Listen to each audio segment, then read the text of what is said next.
오늘 우리가 읽은 본문 말씀은 사도 베드로가 오순절에 했던 설교의 일부분입니다. 우리가 지난 4월 20일을 부활절로 지켰는데 그로부터 50일이 바로 이제 지난 주일이었습니다. 그래서 예수님께서 십자가에서 죽으시고 이제 부활하셔서 저희들에게 40여일을 보내시고 하늘로 승천하시면서 저희들에게 너희는 이제 내가 아버지로부터 보낼 그 성령을 기다리라고 말씀하셨습니다. 그리고 그 약속의 말씀을 따라서 이제 120명의 제자들이 그 마가의 다락방에서 기도를 하고 있을 때 사도행전 2장에서 이제 성령이 강림합니다. 그 성령의 강림 때 이제 특별했던 게 그곳에 모여있던 사람들이 방언으로 이제 하나님의 큰 일을 말하는 것이었습니다. 그래서 그것을 지켜보던 예루살렘 사람들 사이에 큰 소동이 있었습니다. 자기들이 이제 온 디아스포라로 떠들던 유대인들이 예루살렘에 와 있는 사람들이 있었는데 자기들이 살던 지방에서 하던 방언으로 하나님의 큰일을 얘기하는 걸 들은 겁니다. 그러니까 에티오피아에서 살다가 온 그 사람이 있었는데 그 방언하는 무리 중에는 에티오피아를 가보지도 않고 에티오피아 말을 배우지도 않았는데 방언으로 그 에티오피아 말로 방언을 하니까 그래서 이제 보면은 막 이 성경 사도행전 2장에 보면은 술에 취했도다 막 그런 말도 하는 것이 나옵니다.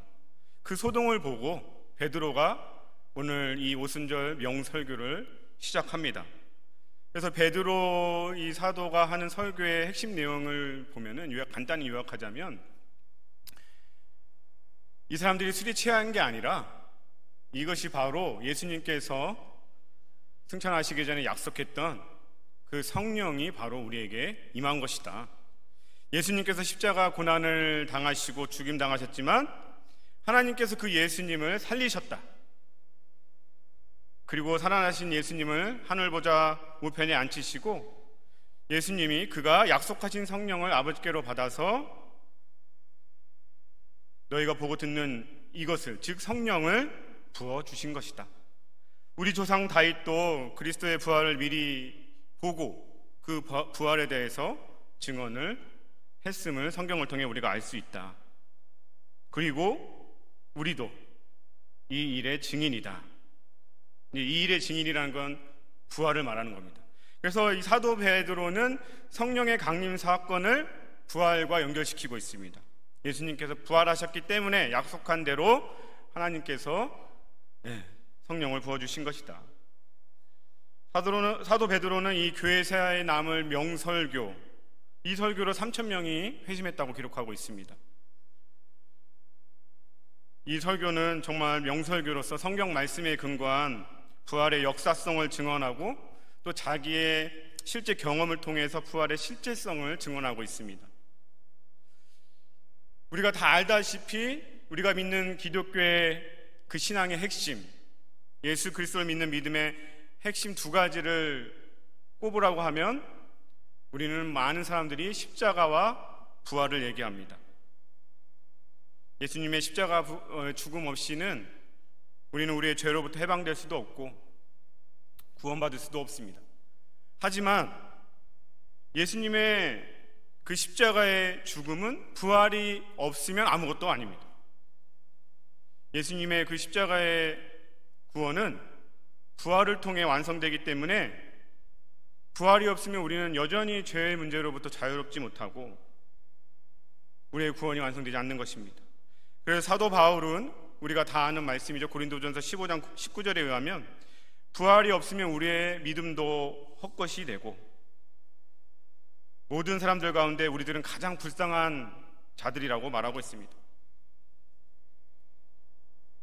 그런데 전통적으로 우리 한국 교회를 보면 우리 한국 교회와 성도님들을 보면은 이 십자가의 고난에 대해서는 되게 강조를 많이 하는데 부활에 대해서는 그 십자가하고 비교해 볼 때 그 강조함이 상대적으로 약간 떨어지지 않나, 제 개인적으로 그렇게 생각을 합니다. 우리들의 신앙생활을 돌아보면 정말 십자가와 관련된 명설교도 많고 또 성경 구절도 기억나는 것도 많이 있을 것입니다. 그리고 정말 기도와 말씀 가운데 신앙생활 해오신 분들이라면 삶의 고난 가운데 십자가 붙들고 주님의 고난을 묵상하면서 그 고난을 감내하고 통과했던 그런 경험들이 다 있을 것입니다. 그런데 그거하고 비교할 때 우리가 부활의 신앙, 부활에 대해서 얘기를 하면 이 부활에 참여하고 부활의 영광을 누리는 삶을 얘기하면 뭔가 크게 와닿는 부분이 십자가의 고난과 비교할 때 약간 떨어지는 것 같습니다. 십자가의 능력으로, 예수님의 십자가의 증인으로 살아가는 삶은 잘 받아들이고 내가 그렇게 고난을 인내해야 되는 것도 잘 알지만 부활의 능력으로, 부활의 증인으로 살아가는 게 무언지 우리 안에 잘 정립되어 있는 것 같지 않는 것 같습니다. 예수님은 부활하신 후 이제 승천하시기 전에 사도행전 1장 8절에서 오직 성령이 너에게 임하면 너희가 권능을 받고 내 증인이 되리라고 말씀하셨습니다. 그래서 베드로와 이 12사도들은 예수님의 말씀대로 오늘 말씀처럼 부활하신 예수님을 증언하는 부활의 증인으로서 살았습니다. 예수님의 이 유언과도 같은 이 말씀은 오늘날 우리에게 여전히 우리도 그 부활의 증인으로 살라고 우리를 초청하고 있습니다. 우리가 어떻게 그럼 부활의 증인이 될 수 있을지를 오늘 말씀을 통해 함께 나눠보기를 원합니다.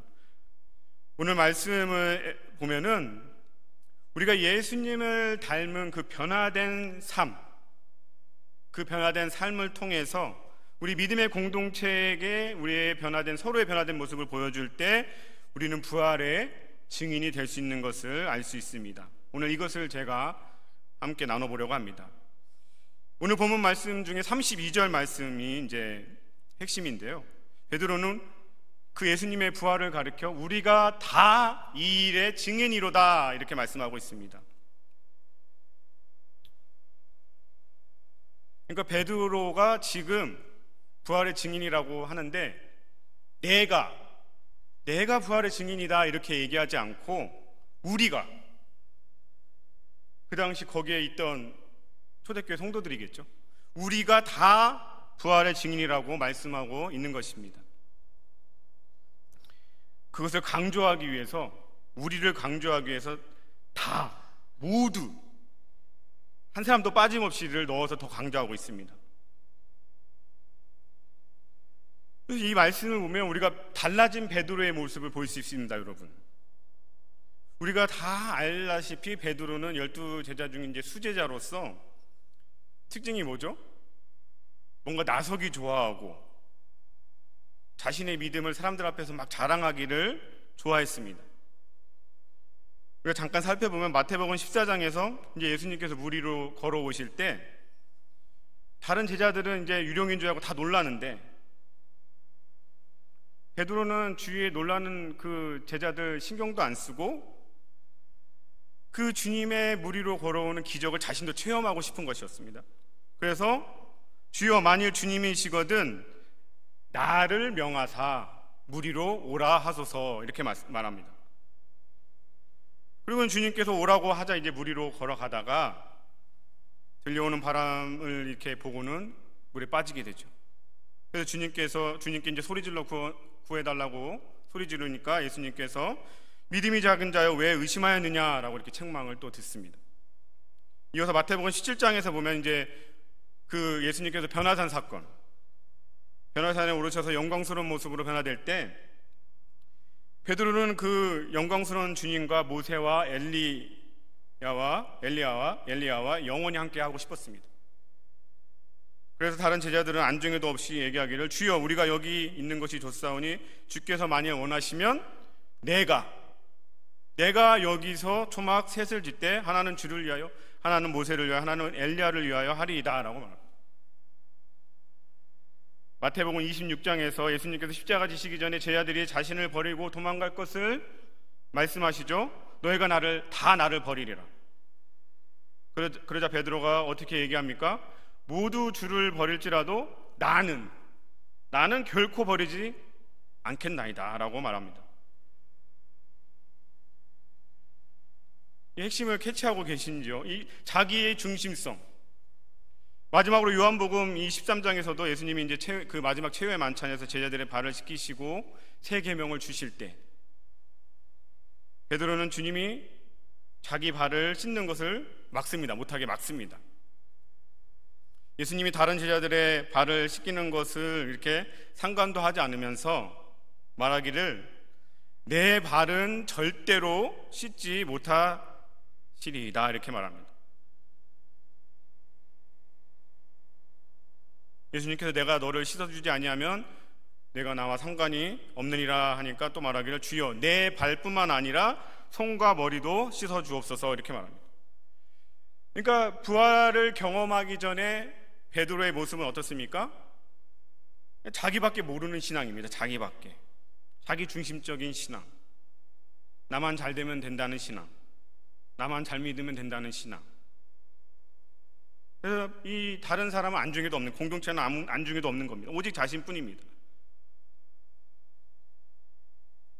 그런데 예수님께서 이 부활하신 후에 베드로가 이 부활의 주님을 만납니다. 베드로가 그 부활의 주님을 갈릴리 그 바닷가에서 만나는 장면 정말 극적입니다. 부활하신 예수님께서 베드로를 이렇게 맞이하실 때, 만날 때 그 갈릴리 바닷가에서 해변에 숯불을 피워놓고 기다리고 계십니다. 예수님이 왜 하필 그 해변가에 숯불을 피우고 계셨을까? 이 숯불, 헬라어로 안드리키안이라는 이 단어, 신약 성경에서 딱 2번 나옵니다.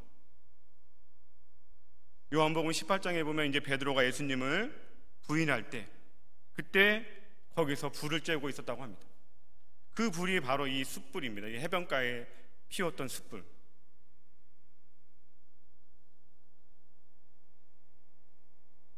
그러니까 예수님께서 다른 사람이, 베드로가 말하기를 다른 사람이 다 이제 예수님을 버릴지라도 자기는 버리지 않겠다고, 나는 결코 버리지 않겠다고 호언장담했던 그 베드로가 3번 부인하면서 얼마나 그 좌절과 실패감과 시리에 빠져 있었을지 잘 알고 있었습니다.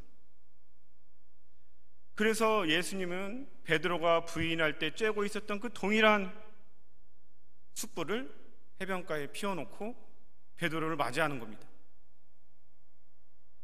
그 숯불 앞에서 3번 예수님을 부인했던 베드로에게 동일하게 그 숯불 앞에서, 베드로는 아마 그 숯불을 보는 순간 마음이 그냥 아주 죄책감, 창피함, 내가 저 숯불 앞에서 예수님을 부인했는데 예수님이 저 숯불을 펴놓고 있네. 근데 예수님은 동일하게 네가 나를 사랑하느냐? 3번 연거푸 물어주십니다. 그 3번 부인했던 것을 완벽하게 회복시켜 주시는 것입니다. 치유하시고 회복시켜 주시는 것입니다. 그래서 베드로는 그 부활의 주님을 만났을 때 자신의 그 연약함을 치유받고 회복되고 완전히 변화될 수 있었던 것입니다. 우리도 다 그렇게 예수님을 만났습니다. 부활의 주님을 만났습니다. 우리의 모든 연약함과 죄와 상처 다 아시고 주님께서 찾아와 주셔서 베드로와 동일하게 우리의 그 모든 상처를 치유해 주시고 우리도 그 예수님을 만났습니다. 이제 예수님의 그 부활을 증거하면서 베드로는 더 이상 내가 부활의 증인이라고 하지 않습니다. 우리가 다 부활의 증인이다 이렇게 말하고 있습니다. 여러분 생각해 보십시오. 그 자리에 있던 모든 사람들이 실제로 부활하신 예수님을 본 것은 아니었습니다. 고린도전서 15장에 의하면 12제자가 500여 명에게 보이셨다고 합니다. 그러니까 초대교회 거기에 있던 모든 성도들이 다 500명일 수는 없을 것입니다. 그러니까 거기에 있는 모든 사람들이 다 예수님, 부활하신 주님을 만난 게 아니었습니다. 그런데 왜 베드로는 우리가 다 그렇게 다 부활의 증인이라고 이렇게 말하고 있을까요? 그들 모두가 부활하신 주님을 만나지는 않았지만 베드로를 포함해서 그 초대교회 성도들의 삶 가운데에서 정말 예수님이 부활하셔서 함께하고 계시고 그들에게 찾아오셔서 그들과 함께 살고 있고 그들의 모든 삶, 그들의 표정, 그들의 말하는 것들, 행동들, 그 초대교회 성도들의 삶을 통해서 그렇게 정말 예수님이 살아계시지 부활하시지 않았다면 이들이 이렇게 변화될 수 있을까? 그렇게 부활의 주님을 경험하고 있다고 확신했기 때문에 우리가 다 부활의 증인이라고 이렇게 말씀하고 있는 것입니다. 우리가 다 알다시피 사도행전에 보면 초대교회 성도들이 자기들의 전 재산을 다 팔아서 교회 앞에, 하나님 앞에, 사도들의 발 앞에 갖다 놓고 사도들이 그것을 필요에 따라서 다 나눠줬다고 그렇게 기록하고 있습니다. 어떻게 그 전 재산을 팔아서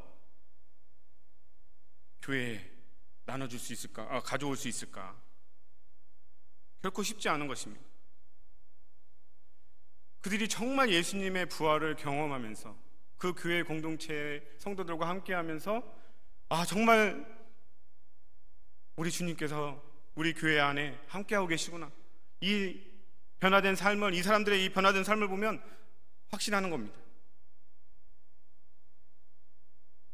그렇기 때문에 그 부활의 영광을 보고 부활의 주님을 만나고 이 썩어 없어질 세상의 것들에 집착하지 않고 장차 그들에게 허락된 영원한 나라를 바라보면서 그들의 모든 소유를 다 가져온 것입니다.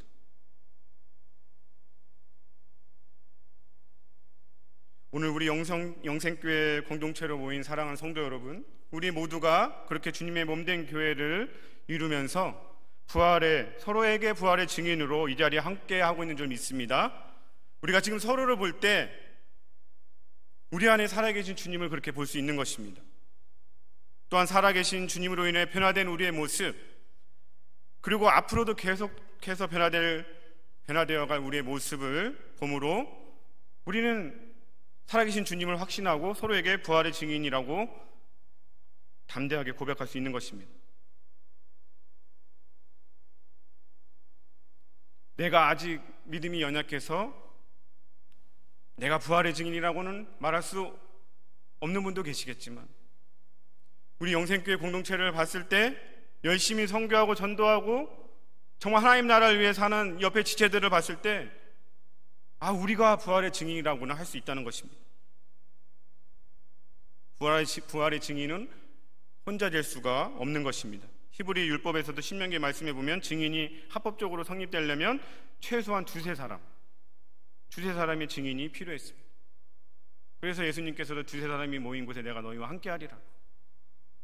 혼자 목격했다고 증인이 성립되는 것이 아닙니다. 그래서 12사도 중에 수제자라는 이 베드로 사도조차도 내가 부활의 증인이라고 하지 않고 우리가 부활의 증인이라고 그렇게 말씀하고 있는 것입니다. 처음 교회에 와서 만났을 때 기억나는 모습과 1년, 2년, 3년, 5년 신앙생활이 그렇게 늘어날수록 변화되는 그 인격과 말과 행동들을 보면서 정말 우리 주님 살아계시구나, 그렇게 고백할 수 있는 것입니다. 우리가 믿는 개혁주의 믿음, 그 믿음은 참된 믿음이라면 반드시 칭의와 성화는 항상 같이 가는 것입니다. 예수님을 믿었는데도 믿기 전하고 아무런 변화가 없다면 우리는 그 믿음이 진짜인지에 퀘스천 마크를 달 수밖에 없는 것입니다.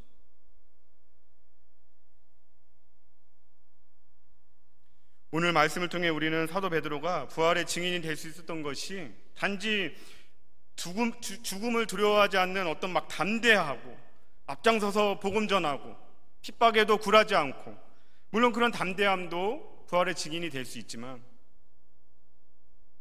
베드로의 삶 가운데 성숙한 그 인격의 변화가 있었기 때문에 자신이 우리가 다 부활의 증인이라고 그렇게 선포할 수 있었던 것입니다. 나를 봐라. 내가 옛날에 어떤 베드로였냐. 근데 이렇게 지금 내가 어떤 삶을 살고 있냐. 너희들이 우리가 다 그 부활의 증인이라고 그렇게 말씀하고 있는 것입니다. 복음서에서 우리가 베드로를 볼 때 성격이 급하고 다혈질이었습니다.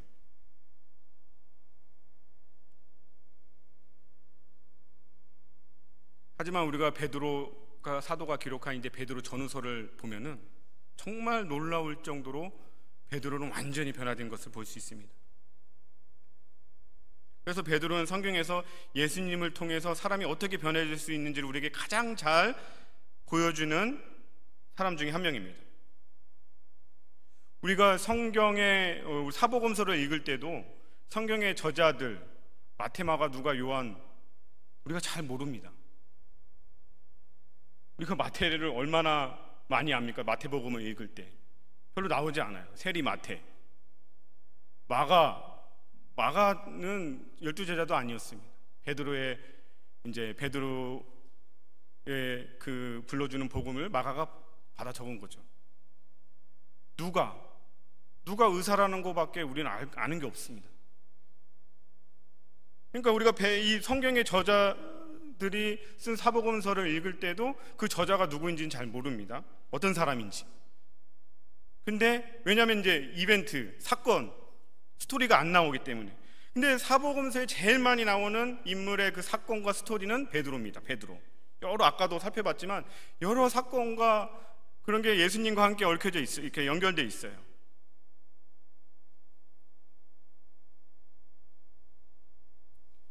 그래서 이게 베드로가 앞에서 살펴본 대로 다혈질이고 막 성격이 급하고 자기중심적이고 연약함이 많은 인물이었는데, 베드로 전후서를 읽어보면 정말 우리 베드로가 달라졌어요. 너무 많이 변해져 있는 베드로를 보게 됩니다. 베드로후서 1장 말씀을 우리가 함께 보시면 1장 4절에서 7절 말씀입니다. 이로써 보배롭고 지극히 큰 약속을 우리에게 주사 이 약속으로 말미암아 너희가 정욕 때문에 세상에서 썩어질 것을 피하여 신성한 성품에 참여하는 자가 되게 하려 하셨느니라. 그러므로 너희가 더욱 힘써 너희 믿음의 덕을, 덕의 지식을, 지식의 절제를, 절제의 인내를, 인내의 경건을, 경건의 형제우애를, 형제우애의 사랑을 더하라. 여기서 신의 성품에, 신성한 성품에 참여한 자가 되게 하려 하셨다. 베드로가 그 신성한 성품, 하나님의 모든 그 성품을 경험하지 않았다면 이런 말을 할 수가 없는 것이죠. 베드로는 정말 예수님의 그 사랑을 통해서 하나님이 어떤 분이신지, 하나님의 속성이 어떤 분이신지 그걸 다 몸소 경험한 겁니다. 그러니까 정말 과연 이 말씀을 신성한 성품에 참여하는 자가 되라나 하셨느니라, 이 말씀을 과연 베드로가 한 말씀이 맞나? 그럴 정도로 복음서의 베드로하고 잘 연결이 되지 않습니다. 우리가 사랑의 사도라고 요한복음을 쓴 그 사랑의 사도라는 요한이 왠지 이 말을 하면 좀 어울릴 것 같습니다. 그 요한조차도 이 베드로를 어떻게 기록하냐면, 우리가 요한복음에 한 사건이 있습니다. 예수님이 겟세마네에서 잡힐 때, 예수님은 손수 이제 제자들을 보호하기 위해서 자기가 잡히려고 그런 의도가 있었는데, 베드로가 갑자기 칼을 빼들고 그 제사장의 종의 귀를 잘라버립니다. 그 사도 요한이, 사랑의 사도 요한이 그걸 다 기록하고 있습니다. 그러니까 베드로는 그만큼 신성한 성품에 참여하는 자가 되기에는 너무나 거리가 먼 인물이었습니다. 근데 부활하신 주님을 그렇게 극적으로 만나고 자기의 모든 연약함들 치유받고, 베드로는 완전히 변화된 삶을 살게 된 것입니다. 육신의 정욕 따라 살지 않았고 육신의 모난 성품을 따라 살지 않았고 살아계신 주님의 그 온유한 인격을 닮아가면서 신성한 성품에 참여하는 자가 된 것입니다.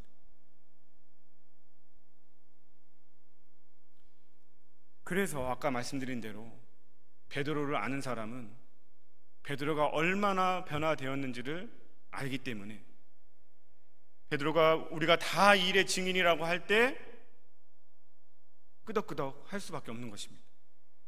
저 변화된 베드로를 볼 때 정말 부활의 주님이 함께 하시는구나 라고 인정할 수밖에 없다는 것입니다.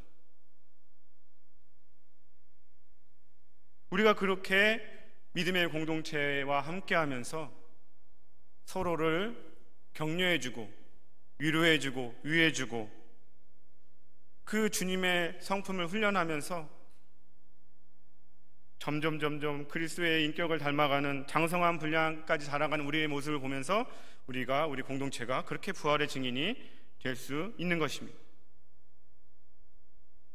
마지막으로 말씀을 마무리하면서 베드로가 부활하신 주님을 만나고 그렇게 변화될 수 있었던 것, 물론 그 극적으로 주님을 만나고 치유받은 것도 있지만 베드로는 주님의 고난에 동참하면서 그 고난을 통해서 연단받은 것입니다. 우리가 이번 달 구역 성경 공부 그 교재가 바로 이제 그리스도의 변화입니다. 십자가의 고난 없이는 부활의 영광도 없다. 그 베드로가 예수님이 십자가에 질 것을 얘기했을 때 막 항변하면서 안 된다고 막 예수님을 안 된다고 붙잡습니다. 그러자 예수님이 사탄아 뒤로 물러가라 하면서 책망하시죠. 그러니까 베드로 부활하기 전, 그 부활의 주님을 만나기 전 베드로는 고난을 두려워하고 고난을 피하고 싶고, 근데 아까 말했듯이 베드로 전서를 보면 이제 그리스도의 고난에 대해서 그 어떤 성경보다도 많이 말씀하고 있습니다. 그 베드로가 어떻게 얘기하냐면 베드로전서 2장 21절에 이를 위하여 너희가 부르심을 받았으니 그리스도도 너희를 위하여 고난을 받으사 너희에게 본을 끼쳐 그 자취를 따라오게 하려 하셨느니라. 그리고 베드로전서 4장 13절 14절에서도 오히려 너희가 그리스도의 고난에 참여하는 것으로 즐거워하라. 이는 그의 영광을 나타내실 때에 너희로 즐거워하고 기뻐하게 하려 함이라. 너희가 그리스도의 이름으로 치욕을 당하면 복 있는 자로다. 영광의 영 곧 하나님의 영이 너희 위에 계심이라. 베드로는 그 고난을 두려워하고 십자가의 고난의 길을 가는 예수님을 붙잡고 항변했지만 이제 부활의 주님을 경험하고 나서는 그 십자가의 고난에 동참하는 삶을 산 겁니다. 그러면서 베드로가 하는 말이 무엇이냐면 그 고난의 순간에, 그 치욕을 당하는 순간에 복이 있다. 영광의 영 하나님의 영이 너희 머리 위에 계심이라. 베드로는 평생 교회에서 전세를 하며 십자가에 거꾸로 매달려 죽지 않습니까? 그 고난의 삶을 살면서 그 고난 가운데 함께 하시는 예수님을 경험한 거예요. 그 주님의 임재를.